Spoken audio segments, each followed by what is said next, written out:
Yes. What do you mean still? You can go look at what temperature it is. It's not a mystery. It's 67 degrees. No, it's not. I guarantee you. Go up there and look right now. It's 67 degrees. I think your thing's It's broken. a prime temperature for brain activity. It's to make us work harder. Yeah, okay. Hey, get the For sauce. lobotomy. Like if you're trying to kill brain activity.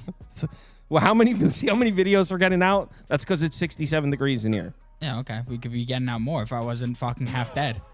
I'm literally allergic to the cold. My skin's turning purple, and I'd be turning out a lot more if I could type.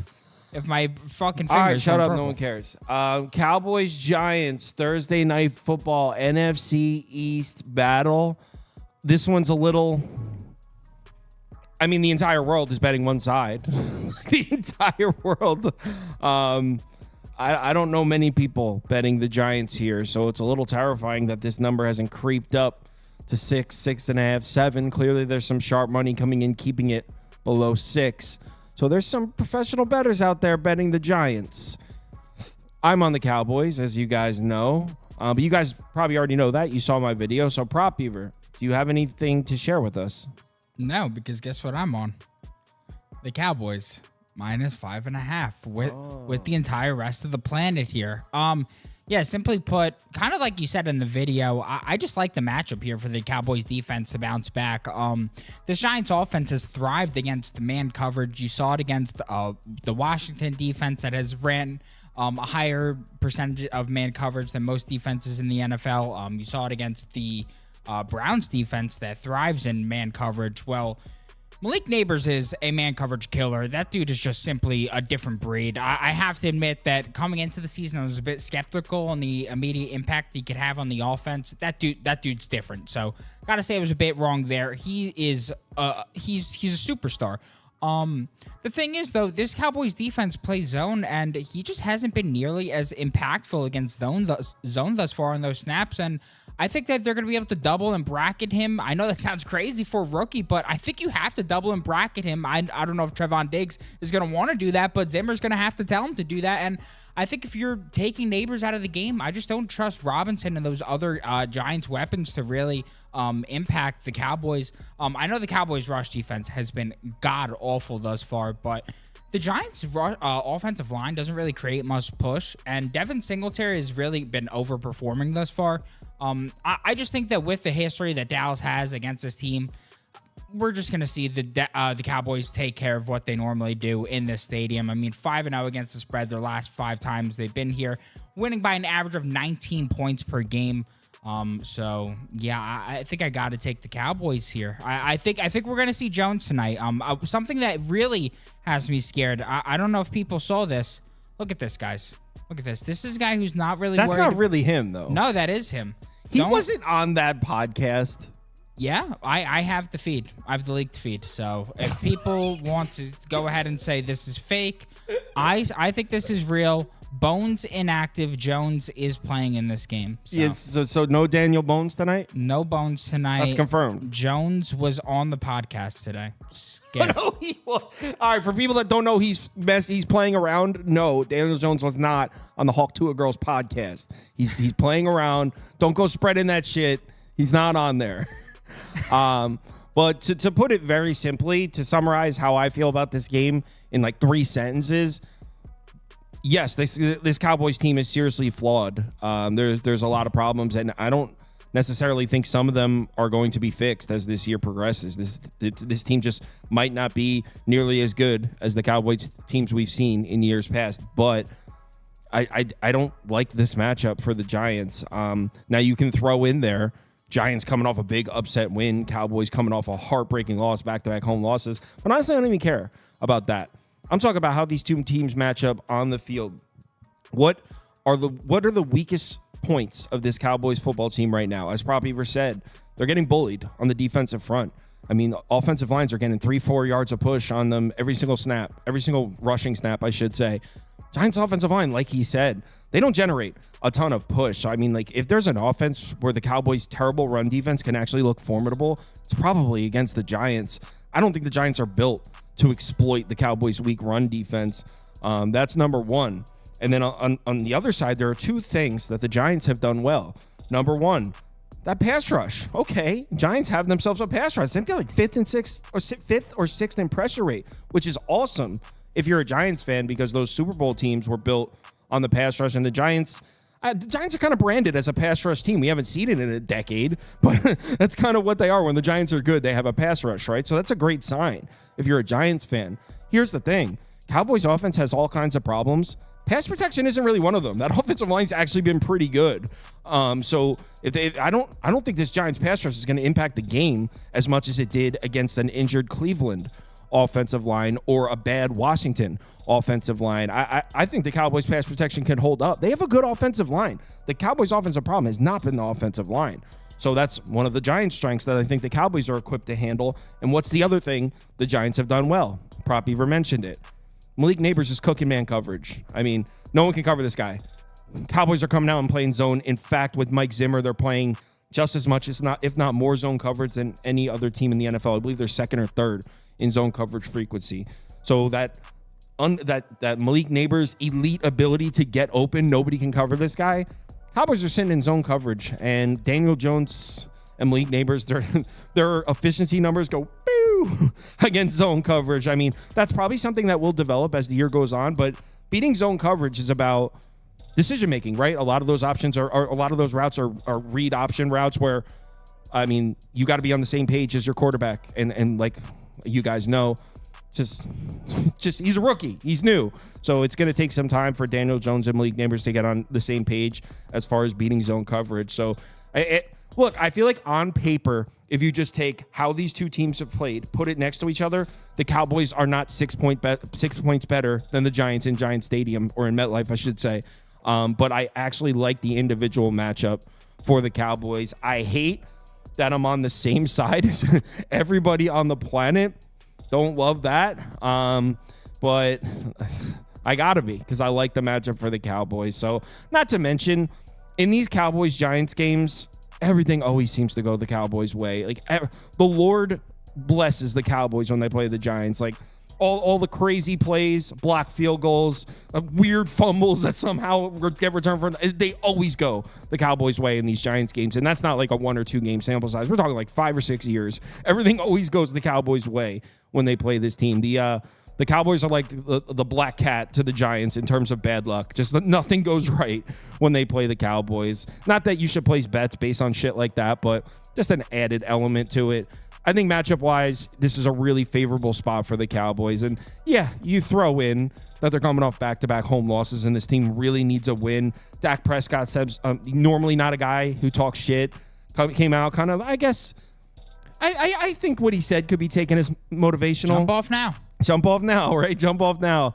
So I'm jumping on. And Dak Prescott not being the type of guy who speaks off. Well, I mean, he speaks, but not the type of guy who says things that are, what's the word? He's not very outspoken that very often. So for him saying that, I'm sure gets his guys going. That locker room respects him. So I think we'll see the Cowboys' best fastball here. Like I said, I'm with the whole world though. Yeah, honestly, I might add Rico Dowdle over 38.5 rushing yards. I'm seeing that on FanDuel. Maybe turn the volume on your mic up. You're quieter than I am. Okay, yeah, for like a half unit. I feel like I saw TWD, Mr. Positivity himself, such a nice man to the other people in our comments. He's not mentally deranged at all. So nice. So nice to the people in our comments, this person. Yeah, he was saying, I can't imagine betting on the team with no running game. So, yes, I mean, I wasn't that optimistic about the Cowboys' run game going into the season. They have been that great thus far. But the Cowboys' offensive line, if you look at the metrics, is middle of the pack thus far. If you look at the DVOA numbers. No, hold on. They're above average in pass protection. They're like 10th and then 11th. Can I, sir, God forbid, may I talk about my point? They're middle of the pack in the offensive, like, run blocking stats thus far. They're middle of the pack in the the advanced metrics thus far in terms of the adjusted metrics for rushing. They just face some brutal competition. I mean, week 1 you face Cleveland, who's top 5 in all rush defense ranks thus far. Last week you faced the Ravens, who've been allowing like 2 yards per carry to everybody they faced. And then week 2, I guess the Saints are bland, but you face some really tough rush defenses to open the year. And then, week 2 against the Saints, you were down in like the blink of an eye. You couldn't really establish a rush game. Now in this one is the first real chance you have at establishing a run game. Rico Dowdle's under the mark in all 3 games thus far. So I think this is a nice chance to buy in on the run game for Rico. And it seems like he's really taking the reins. I mean, what did Zeke get, 3 carries last week? I mean, Jesus Christ. So and something about that Saints game, like you said, they not only did they go down quickly, but the first half of the game, it's not like the Cowboys offense wasn't performing. They kicked. So the Saints got the ball first, and then they went into half with 16 points on the board. Like, if you kick and you go into half with 16 points on the board, that means you're on pace to score like 35 points. They were moving the ball. They only punted once in that whole game. So that final score of that Saints game is more a reflection of how the Cowboys defense looked rather than the offense. And we certainly know Daniel Jones isn't equipped to exploit the Cowboys with explosive plays like that. Maybe Daniel Bones could, but not Daniel Jones. Rico is a fish play. We're gonna go to the next game, but elaborate what a fish play is. What is a fish play? Please Does that mean elaborate. like a sucker bet? I guess. I'm gonna assume. One can only assume. I kind of want to know what that is. What's a fish play? One can only assume. He said it in capital letters too, so it's got to be something like, I don't know. And then I guess before we go on to the next game, they are begging you to take Dallas on the road here. I don't know if they can. Would you say they're begging you to lay 5.5 points here with a team that's gotten their ass beat essentially 2 weeks in a row against a Giants team that just upset the Browns on the road as 6.5 point favorite? I don't think that's the case. No. Yeah, I don't know. I just think people really think the Cowboys are going to keep doing what they've been doing. Yeah. So and the line was at 7, the look ahead, and then they dropped it all the way down to 4.5, 4. It seems like they would be begging you to. Yeah, I think this is kind of. I think people are just seeing and this then it came back up though. Yeah. So. All right, whatever. All right. Next up, college football.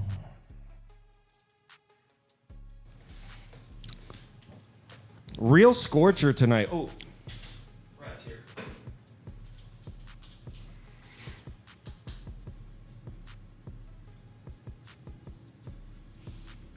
All right, let's get these guys on the screen. This game is tonight, but we're also going to talk about the Georgia-Alabama game and Oregon-UCLA. So we're going to do 2 more games after this, but this is the only one that's actually on tonight. Trust me, if it wasn't on tonight, we probably wouldn't be mentioning it. I'll go first because this is going to be super brief. I said Temple on YouTube yesterday. Don't really have a ton of great logical reasons on why you should bet that. My main 2 points, I guess, would be, 1, I kind of call bullshit on Army's defense. Before the season, we did a season preview on Army, and I thought that defense was going to be really bad. At the current moment, it looks like that take was wrong. But there's a couple things here. Rice is so inexplicably bad, way worse than I thought. And other than that, I mean, they really haven't played anybody. So I think, personally, I think Army's defense is bad, and we don't really know that yet. That's number 1. And 2, Temple made the quarterback change, and that team is playing with a lot of energy. I know that's thin. that's thin to go bet on Temple, but they bring in Evan Simon at quarterback. He's got like 7 touchdowns, 1 pick. They scored, 45 points last game. I'm not saying all of a sudden Temple's a good offense or Temple's even a good team, because they're not. But we're talking about covering a big number here against an Army team that I don't think is very good. An Army team that pretty much relies on 4 or 5 yard carries. Not exactly the type of offense I like to lay huge numbers with. I think everyone's betting Army here. I'll throw a bet down on the other side. I'm on Temple, prop Beaver. But by no means am I telling you this is a good bet. You should tail me. If this wasn't a standalone game, this would 1,000% be a pass. But I'll put a few dollars. I actually haven't bet it yet, but I'll put a few dollars on this for fun so I can have it on and have some action on it. I don't feel particularly strong about it. Brad, anything for this scorcher of a game? What an exciting game that we have as a standalone. No, it's always hard when you have really big favorites that are going to run the ball a ton, play really, really slow. But I really don't have a lean on this game. Probably just a straight pass for me. I'm not normally the straight pass kind of guy, but this is one where I'm totally comfortable just passing. If someone put a gun to your head and said your safety depends on you placing a winning bet on this game, I'm going to take Army because I don't trust Temple, right? That's all it would be like. If this is life or death, I have to trust Army and just trust what I'm seeing on the field. In your defense, most people who I've spoken to about this game, who I trust their college football opinion, have told me Army. So I'm a rogue warrior here on the Temple side. Andy? Yeah, I'm going to also side with Army. I don't love it as much as I did yesterday, but when you look at their defense, they're giving up successful plays, which is an issue. But the reason I'm just going to be on their side is I'm going to fade Evan Simon right now. He's had such a perfect start. And if you watched him, I know it was at Rutgers, but still, he was terrible. He was an awful quarterback. They benched him multiple times. And now he's come in and been like electric. This offense has turned into... I mean, they're moving the ball really well. One of them was on Coastal, who's not that bad of a team, and then one was on Utah State, who's god-awful. So I'm just going to fade the fact that this offense cannot keep up what they've been able to do with him. And Army's been, as much as they've been giving up successful plays, they've had such big leads in their game so far that they haven't had to worry about it. So I'm just going to assume that Army's going to come out, get off to a fast start like they did in every other game they've played so far. So I'm going to just lean on. You were the one that said that in our video. You were saying we don't know what this Army run defense looks like really because they've been up to such huge leads. So maybe if Temple could just not go down 14-0 in 5 minutes, we'll see if Army can actually defend the run. But yeah, let's not spend any more time than that talking about this game. It's disgusting. Doesn't seem like anyone up here feels strongly about it. Please bet responsibly. It's Thursday night game. Throw some money down if you want, but please bet responsibly. This is a shaky one. All right, what's next? Are we doing Oregon first, or what do you have first? Oh, Georgia. Okay, big one. All right. Brad, you want to kick us off here? I'm on Georgia, by the way, but I'll let you go first. Yeah, I'll kick things off here. It's going to be interesting, an interesting game here, right? Georgia obviously are pretty excited that Nick Saban's not in this game because Nick Saban is their daddy. First and foremost, if you want to talk from a numbers perspective, Georgia just horrible against Alabama in the past 5 years. We'll go 5-year window or 5 out of 6, losing to Alabama there. This Georgia team is interesting because, I don't think they have a true identity offensively, right? Like they want to run the ball, but they're only 103rd in offensive success rate. EPA per rush is a little bit better, right? They're 13th, but not really getting massive pushes from their offensive lines. Not doing great on first and second downs also kind of screws with your success, right? Like if you can't get good chunks on first and second downs, you're not going to be able to run the ball often or frequently, and you're not going to have success doing it. But defensively is where I'm going to have my questions for this Georgia team. Against Kentucky, it was weird, right? Like Kentucky pretty much said, we're going to run the ball every single play and you're going to be forced to stop us. And Georgia wasn't able to stop them, right? Like big chunk plays were kind of adding up against them. They also did run the ball with their lead back 22 times, which kind of gives you a little bit of more hope or faith. If you're going to run the ball, you're eventually going to get it. But you're playing against an Alabama team who's pretty dynamic, who's down to run the ball, playing at home in Bryant-Denny Stadium. It's going to be a close one. I bet on Alabama. I don't recommend saying Alabama is a sharp bet, but I do think right now as it stands, they're a better team offensively and defensively. A lot can be said for this defense of Alabama, second in the country in defensive success rate, 7th in EPA per rush on defense, first in EPA per drop back on defense as well. I just think that if you want to bet this game, you have to find some good angles, some props that kind of can come in. Number one that I really like, Jamarian Miller, over 45.5 rushing yards. He's going to carry the ball minimum 10 times unless they blow Georgia out. And if they blow Georgia out, I'm really happy, right? He is going to be that back who has the explosiveness, the guy who's going to break those big runs. The next play that I like, I was teeter-tottering if I was going to play this or not, but he's turned into be the number one target for Jalen Milroe, and that's the 17-year-old Ryan Williams, over 46.5 receiving yards. In the first game, maybe even in the second game, I was like, Ryan Williams is a fun toy, right? He's the guy that you bring in to blow the top off the defense. But actually, Ryan Williams has been pretty much the security blanket, throwing it short. whenever he felt like he had to, or running those small dig routes that can turn into the big routes, like give him the ability to get those yards after catch.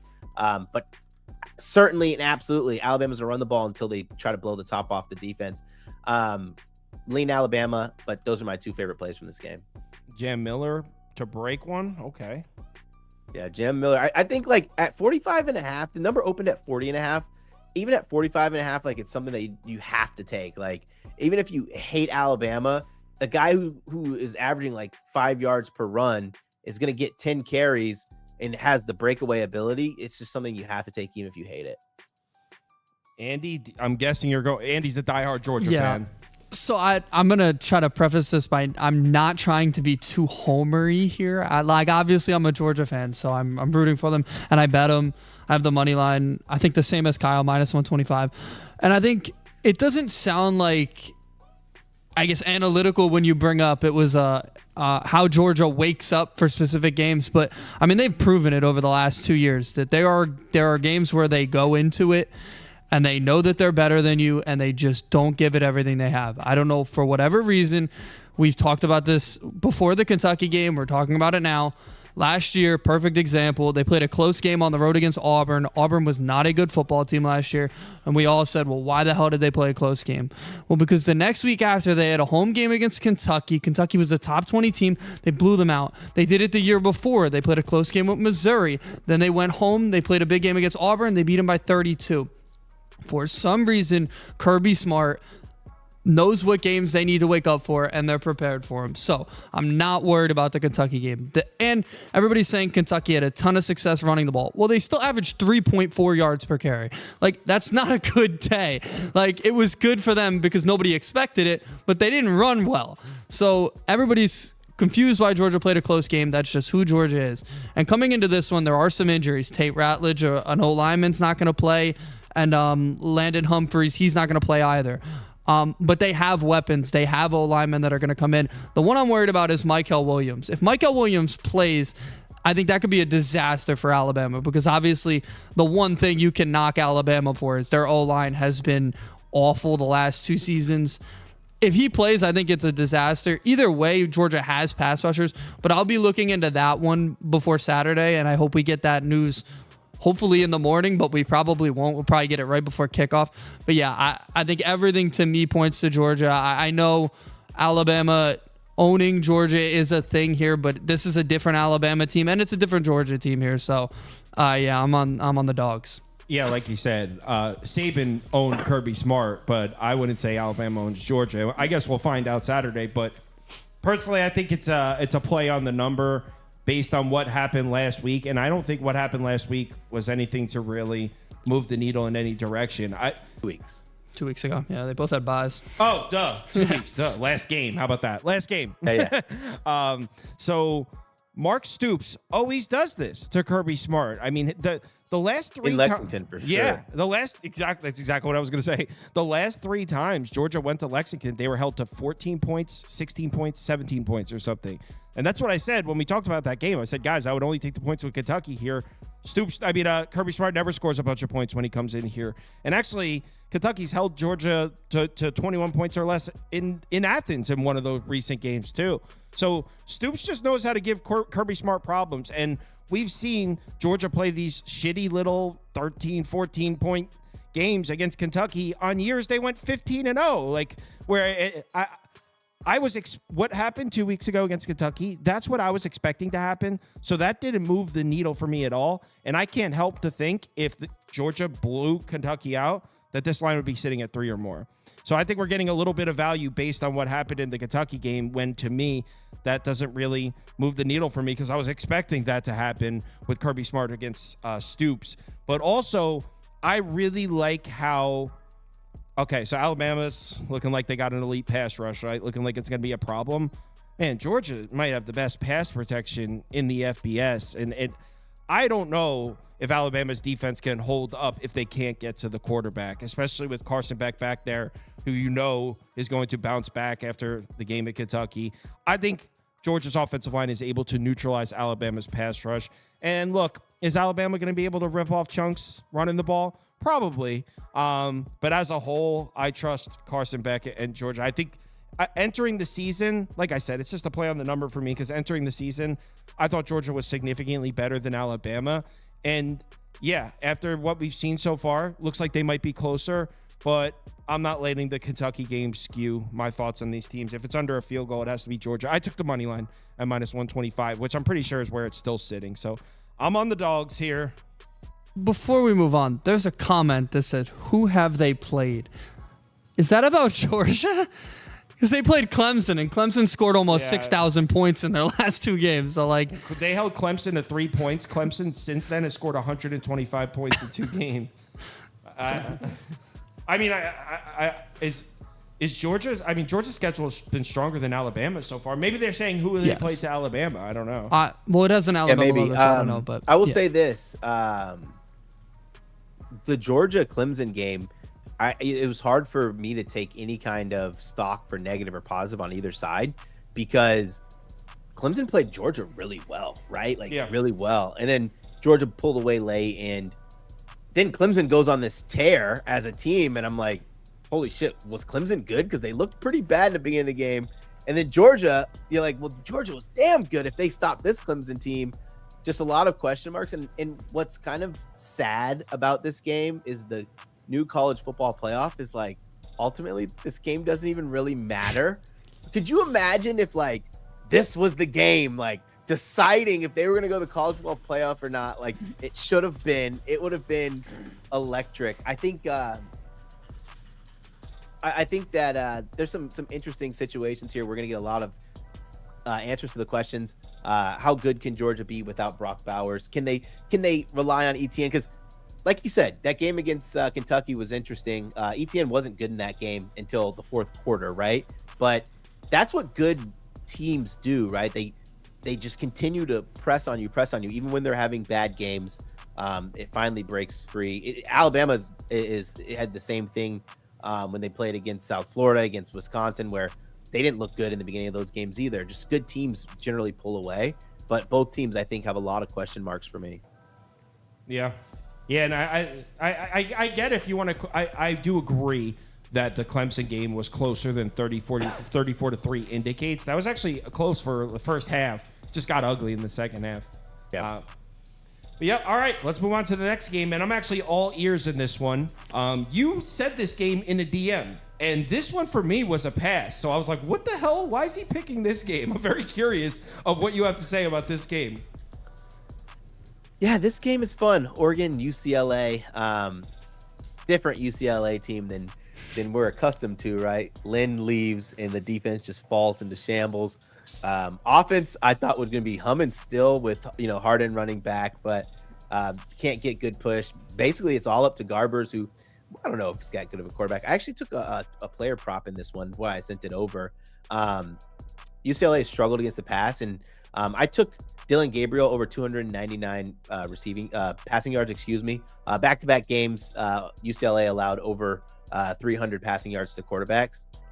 What's funny in this game and with Gabriel is I did this like kind of breakdown of Bo Nix and where Bo Nix was successful with Oregon, and it was efficiency, right? And I think that's no secret that he didn't have to drive the ball down the field, but I think he also got ripped a lot for the short passes. But it's one thing to be a quarterback who throws a lot of short passes or a quarterback who throws a lot of short passes really well. His efficiency numbers were over 72%, which like the average good quarterback's like 65% on those passes. And then they bring in a Dylan Gabriel who's more closer to the 67% on those kind of passes, but its explosive passes were way higher. Percentage and shots taken and efficient passes downfield were higher.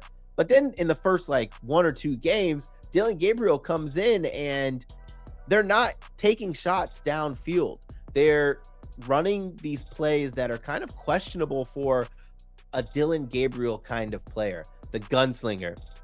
And he kind of was kept at bay. The team was kind of figuring out the identity. Well, now we've seen it. We've seen Evan Stewart get targeted on some big 50-yard plus pass plays. Tez Johnson, some big 50-yard plus pass plays. And it's looking like it's starting to click. You don't go out and get a Dylan Gabriel to play it safe, right? Like Dylan Gabriel is the kind of quarterback who can change a game, especially with his arm. He can also change it in a negative way, right? And I think that's what they were worried about, was the turnover-worthy passes that Dylan Gabriel might have thrown. But it feels like they're taking the training wheels off a little bit, and I think it's smart, right? Like, for your future, when you play against an Ohio State, granted the game's gonna be in Eugene, you're gonna need a quarterback who's gonna be able to take those shots, because if you keep everything in front of you as an Ohio State defender, you're excited, right? Like, we keep these in front of us, we make them earn every down, we're gonna win the game, we're gonna be excited. Well, that now fast forward or rewind to this game, I think they continue to absolutely slaughter. And I do think that teams like Oregon, who have tough schedules and some tough games on there, they're going to want to blow these teams out. Like, being a 25.5 point favorite, they want to cover those, because if you get 1 or 2 losses, let's say they lose and they lose again in the Big Ten championship, that could all but eliminate you from the playoff. They don't know that. But if you have 2 losses with a couple of 40-point wins, 35-point wins, it changes the perspective. So for me, it was Dylan Gabriel over, let's call it 300 plus passing yards. Yeah, I like it. I obviously I don't pay a ton of attention to the prop market, but I definitely like Oregon to go off. On any way I can fade this UCLA defense. They're bad. I watched that LSU game, and the fact that LSU didn't cover my minus 21, I got the best of the number, and there was a couple plays where I was like, come on, like, LSU recovered a fumble on the 50 like a minute before half, and then it got overturned, and then UCLA makes this weird broken play touchdown that it was. Yep. The final score was 34-17. It could have very easily been 49-10. It was just so this UCLA offense, we saw them get cooked. Didn't Indiana cook them on their home field? That was in yeah. So Curtis Rourke went off on this UCLA defense in this same building. So Dylan Gabriel, especially coming off a game where, like Brad said, seemed to have figured it out. Him and Dan Lanning maybe getting on the same page.